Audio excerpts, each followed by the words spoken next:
If you're thinking about moving to Pleasanton, you've probably already heard the pitch. Great schools, safe streets, that charming downtown. And it's all true. Pleasanton earns its reputation. But after 23 years of selling across the East Bay, I can tell you most people show up focused on the wrong things. And they miss the couple of details that actually decide whether they'll be happy here. So in this video, I'm giving you the real pros and cons of living in Pleasanton in 2026. The schools, the prices, the commute, and the parts that don't show up in the listing. And by the end of this video, you'll know if Pleasanton is the right town for you. Let's start with the number one reason people move to Pleasanton, because it's not the houses and it's not the downtown. It's the schools. Pleasanton Unified is one of the best public school districts in the entire Bay Area. On niche.com, it grades out to an A+ and ranks number 9 out of every district in the Bay Area.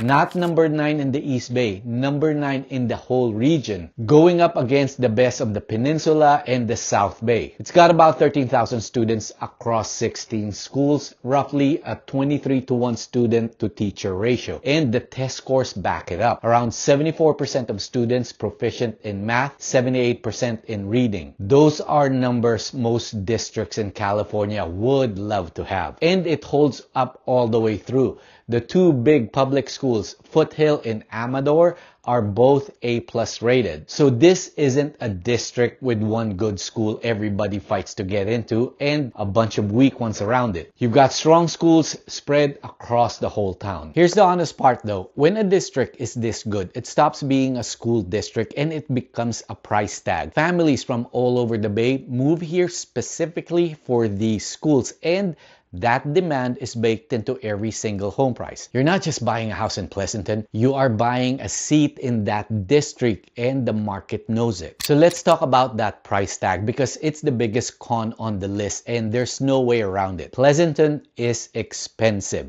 Depending on which month and which source you look at, the median home price in 2026 is sitting somewhere between $1.5 and $1.7 million.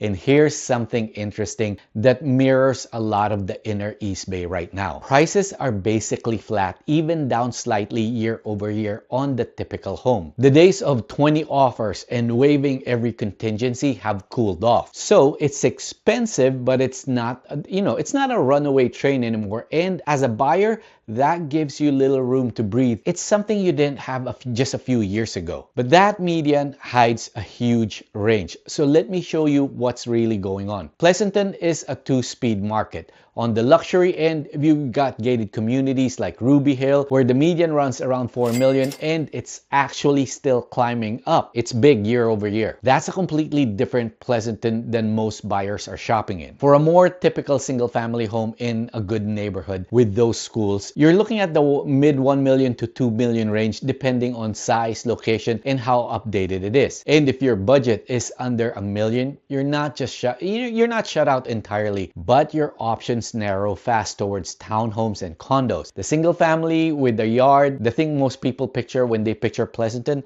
that's at least 1.5 million and up. So the pro is you're buying into one of the strongest markets in the East Bay. The con is you're paying a premium. That same money gets you more house and more land a town or two away. That's the trade-off, and I'm not gonna pretend it's not real. This is exactly what happened with one of my clients. They wanted Pleasanton specifically for the schools, but the market was super competitive at that time, and frankly they kept getting outbid. So we started looking at some of the neighboring cities, Livermore and Castro Valley specifically. They ended up in Castro Valley and they're happy they did. So if that's you, if you're set on Pleasanton but not sure of the numbers, how the numbers are working, just call, text, or email. Tell me 2 or 3 things you love and 2 or 3 things that you can't stand, and I'll tell you straight whether Pleasanton is your spot or whether you should be looking at, one town over. That's what I do all day. Okay, let me give you the biggest pro, the thing that genuinely sets Pleasanton apart, and it sits downtown. Most suburbs in the East Bay don't really have a downtown. They have a shopping center with a Target and a Starbucks, and they call it a day. Pleasanton has a real one. Main Street, this is walkable, tree-lined streets, specialty shops, restaurants, coffee spots,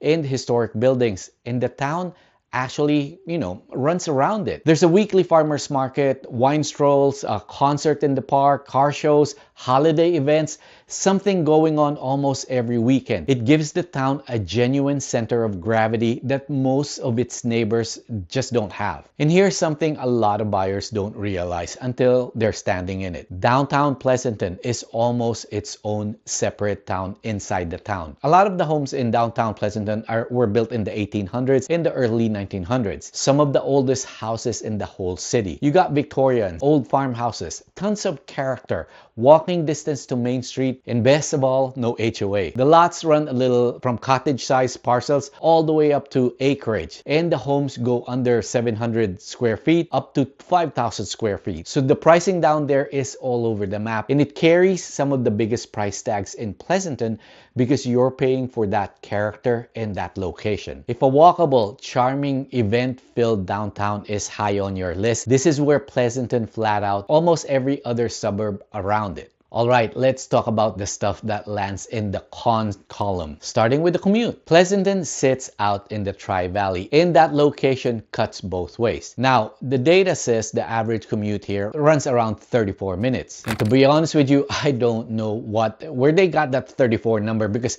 I can tell you, if you're commuting to the city or Silicon Valley, it's not 34 minutes. But hey, that's what the data says. Part of it is that a lot of people out here work from home or work locally, which pulls that average way down. So just be realistic. If your job is actually in San Francisco or the peninsula, that drive is closer to an hour plus each way. And you need to know that before you fall in love with a house here. Now, in terms of public transit, Pleasanton does have a BART station, and that's a real plus. There are two stations, the East Dublin Pleasanton and West Dublin Pleasanton stops. Pleasanton shares that with Dublin right along the 580. So you've got one seat right into Oakland or San Francisco without fighting the bridge traffic, which matters a lot. But I'll be honest with you, those stations sit right on the Dublin line. So depending on where you land in Pleasanton, that BART station is gonna be a drive to the station rather than a walk. It's still an asset, just know that it's a park and ride situation for most of the town, not a walk from your door situation. The other cons are the ones that come with any town at this level. It's expensive, we covered that. It runs warm in the summer, hotter than the towns closer to the bay, and it's spread out and car dependent outside of that downtown core.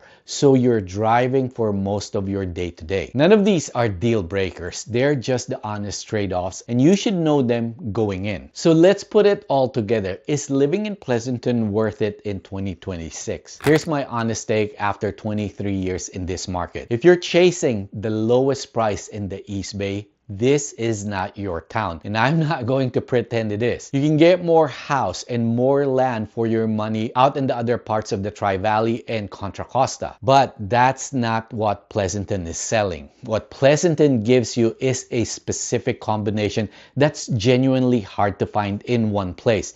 Top tier schools all the way through. One of the best real downtowns in the entire East Bay. Strong, safe neighborhoods and BART access into the city, all wrapped into a market that's high but has actually held steady while you get a little more breathing room to buy right now. That's a real deal. For a family that wants roots, wants the schools, and wants the town with actual heart to it, Pleasanton is a stay for decades kind of a place, not a flip it in 3 years kind of a place. The people who move here for the right reasons tend to plant deep and never leave. If that sounds like what you're after, this town earns its price. If it doesn't, I'll be the first one to tell you to look another town over. So that's the real truth about living in Pleasanton. The pros, the cons, and the whole picture. If you want to go deeper on the money side, the taxes, the insurance, the actual monthly cost of owning here beyond the, just the sticker price, that's the next video. So make sure you're subscribed.